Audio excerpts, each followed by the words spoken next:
Okay, I'm going to talk about one of the biggest problems that we have with disease today, chronic illnesses. And we know that 70% of just about all illnesses are preventable because it's based on your eating habits.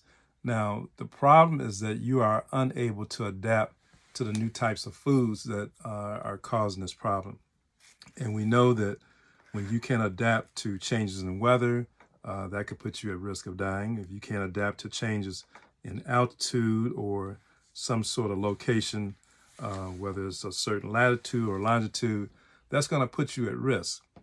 Okay, but here we have 70% of the population, and this is global, um, is at risk of illness as a result of not being able to adapt to this new type of food. Now, the way that you do this is that we're going to have to kind of work as if we're in a parallel universe because the food manufacturers have been around for at least 200 years, maybe more.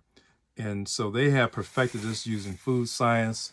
The scientists will give you something that tastes good. It looks like foods your great-great-grandparents consumed, and it's far different from that. It tastes the same, it looks the same, it looks good, but the chemical ingredients in the food is less than optimal for human consumption. And so we different people have all sorts of different reactions. There's no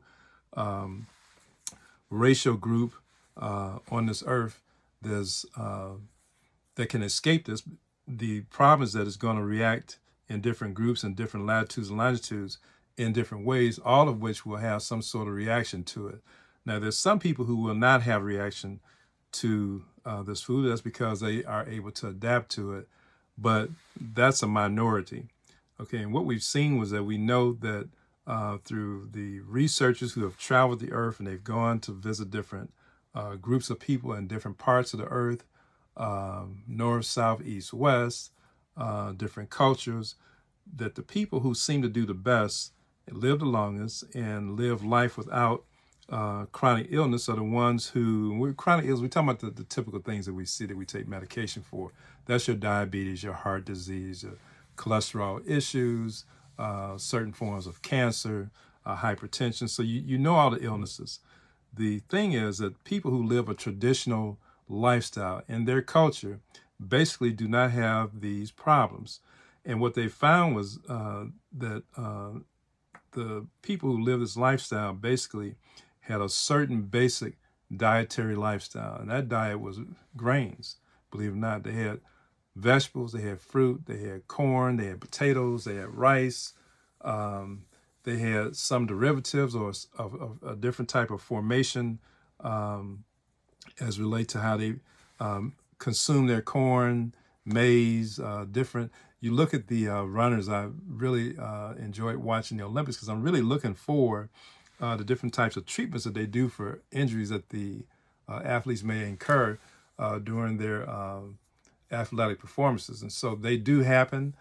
They do work on these athletes constantly, but of particular interest are the athletes that come from Kenya that run the long distance races, the ones that come from the Somalians, Kenyans. There's another group, the Ethiopians. Okay, so that those three groups, basically, when you look at their diet, they have very little meat. They eat the basic foods on a daily basis is vegetables, a lot of rice, a lot of corn, something like grits that they consume. Very, very little meat. Now, one of the things that we found from just research of people who've gone around the globe, there's no vegetarians anywhere in the world. There's no group that doesn't consume some meat. It may be a small amount or some fraction of meat, but they do consume some form of meat. So you don't see vegetarians and vegans. This is something that's not new, but people consume meat and they consume it in their own way, and they consume what's natural and what's cultural to them, what's traditional to them. But there's no group in the entire world that was researched that do not consume some form of meat. Now, here in America, consuming meat could be deleterious to your health. And so vegetarianism or veganism actually would help you, because a lot of the meat we notice with this environment of chemicals and what have you, even if it's very good meat, it takes a long time to digest and go through the metabolic cycle in the body. And meat is very fibrous. So you're going to have some problems with your colon because it's going to alter your transit time. That's the thing that we have to look at, is what is the transit time of the food? Okay, does it stay in the digestive system for a long period of time and not come out in a timely fashion? Or does it pass through too fast? These are things that need to be looked at. But the main thing is that what we looked at is the fact that these cultures, they do consume some form of meat. And it's really based on, like I said, their lifestyle. Now, once these different cultures begin to consume some processed foods, that's when you start to see changes in their health. So I was of particular interest during the Olympics to see what makes these people look the way they look and are able to sustain running that long distance. Now, they look malnourished. If you look at it from the perspective of their presentation, they look malnourished, but they're not. So they check their blood, because they have to check the blood for if they use any PEDs for that. But they notice that on their physicals, these are some very healthy individuals. And I'm not certain, I didn't check to see what the longevity was as far as lifestyle was concerned, and longevity in terms of years lived. I did not check that, but you would assume that they stuck to their traditional lifestyle, and according to where they live, the topography, the latitudes where they live, depending on what it is, if it's more in the hotter zones, they usually don't eat a lot of meat, more vegetables, more fruit, grains, and what have you. They probably live a longer period of time than if they came to an area where where it's cooler, we're away from the equator, a different latitude, and then vice versa. A person who lives in a northern area and they would go to that latitude actually probably have some problems. But we do know that if you eat according to the physiology of the body, and the body is some 70 to 80% water, basically you should have less problems as long as you get the proper nutrition, the proper nutrients, and the body should function in a more optimal way. So one of the things I talked about on my the other challenge, the Instagram, was about super beets. And I was trying to make the correlation between processed, which you're going to see a lot of processed vegetables, things that are supposed to be natural. They're going to process it and say that it's still as effective. It will run the metabolic process.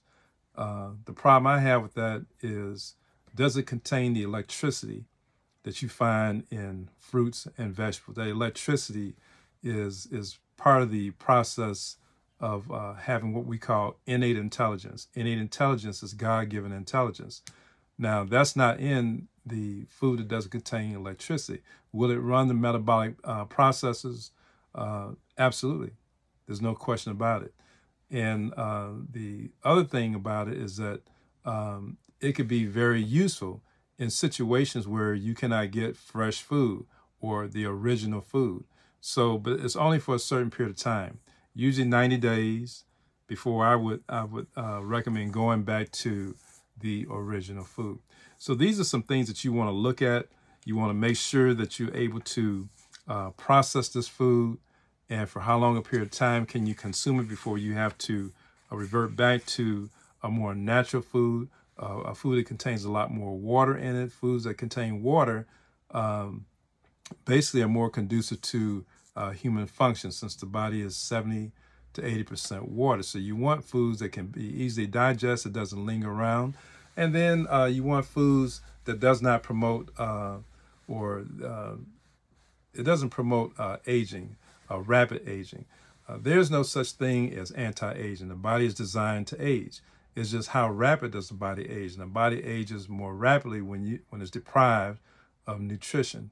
Now, one of the things about eating meat, you should really concern yourself with the longevity of the animal that you're consuming, because we do know that, like cows, for instance, cattle, they basically are mature at a very early age, and they don't live past 14, 15 years of age. And so you can actually prematurely age by consuming the flesh of these animals. And that's just my opinion. But if you look at a lot of the people who are